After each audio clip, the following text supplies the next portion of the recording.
Hello, sixth graders. Today I'm going to give you some feedback on your first paragraphs that you began making. So here is one student's paragraph. It says, in chapter 11 of the novel, Bud Not Buddy, Rules and Things.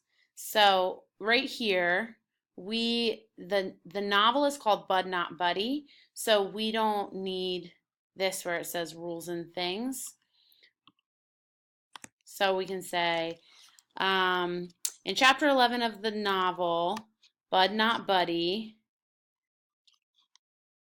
rule, we can say, Bud Not Buddy, we are introduced to Rule 29.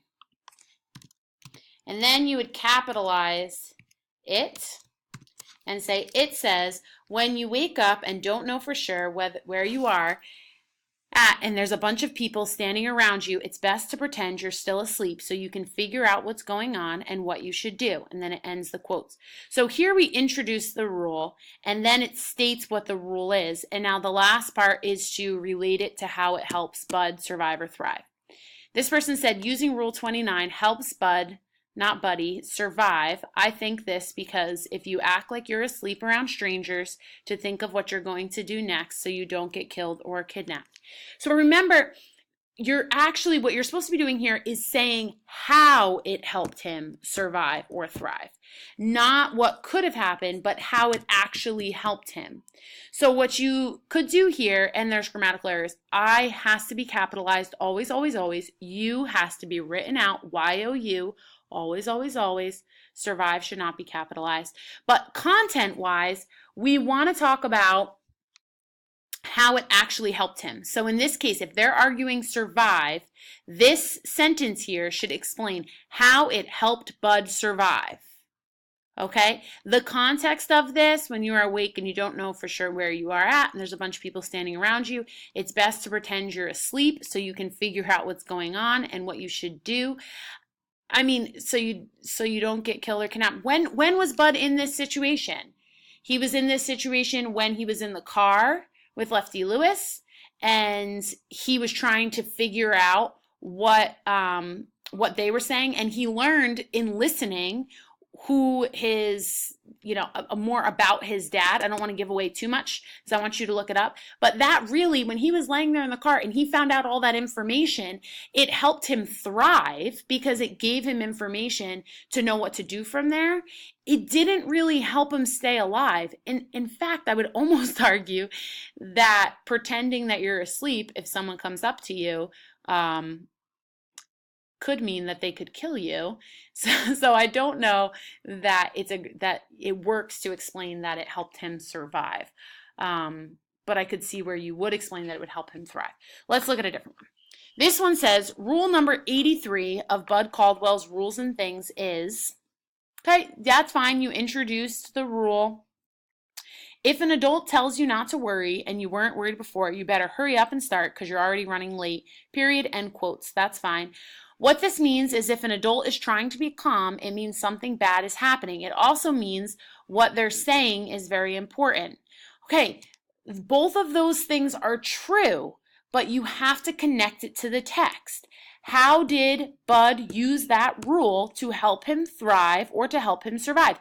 This person didn't even make a claim here. I don't even know if he's arguing if it's to help him survive or thrive. There's also typos here. There should be a space and it should be capitalized. So, and W should be capitalized. How can we make this better? Oh, in this connection here, think about times that Bud used this rule. What was the context here? If an adult tells you not to worry and you weren't worried before, you better hurry up and start because you're already running late. When did an adult tell Bud not to worry? Okay, one time was Lefty Lewis told him in the car not to worry, and when he went back and talked to the cops, should he have been worried? Yeah, probably. He had in his car something for the union they could have gotten in trouble with. Okay, so Bud was thinking during that time of all the things that could go wrong and coming up with a plan. So it helped him thrive because he was coming up with a plan that he would be able to escape if he needed to. All right. What about one other did they say? At one point, the lady in the group had told him not to worry. So that's another time. How did that help him survive or thrive? Okay, here's another student. In chapter 3 of the novel Bud Not Buddy, Bud's rule number 3. All right, hold on. So they have a period here. In chapter 3 of the novel Bud Not Buddy, there needs to be a space there. This is the beginning of a sentence. You need to put more to it to show how the sentence ends. In chapter 3 of the novel Bud Not Buddy, we can say we are introduced to Bud's rule number 3, period, and then you can say the rule. If you got to lie, make sure, and remember that there's spaces after commas, make sure it's simple and easy to remember. Okay, this is the whole rule, so there has to be an end quote afterwards. Using rule 3 helps Bud thrive. Good, they made a claim. It helps him thrive because you don't want to be telling a lie and freeze up and get caught in a lie, so it will help you. Okay, this is the best attempt we've seen so far at arguing on one side or the other. The only thing that they need to add is they need to talk about how Bud used it in this situation.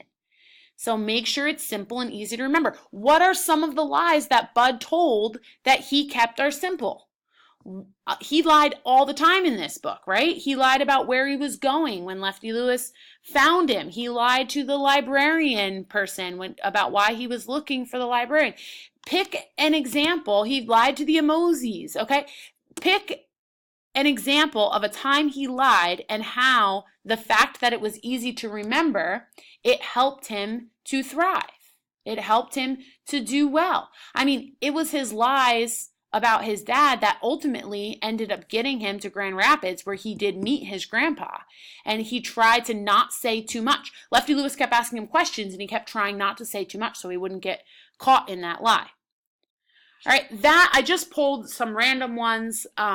I really didn't even look at whose I was pulling. I hope that that's helpful. You guys definitely have to go back and spend some more time on this, on finding actual examples in the text of how Bud used this rule to thrive or to survive. Not how you would use it, but how Bud used it or didn't use it. Some of these rules he said, but then he kind of did a different thing. So you could argue that as well. Go ahead and get to work.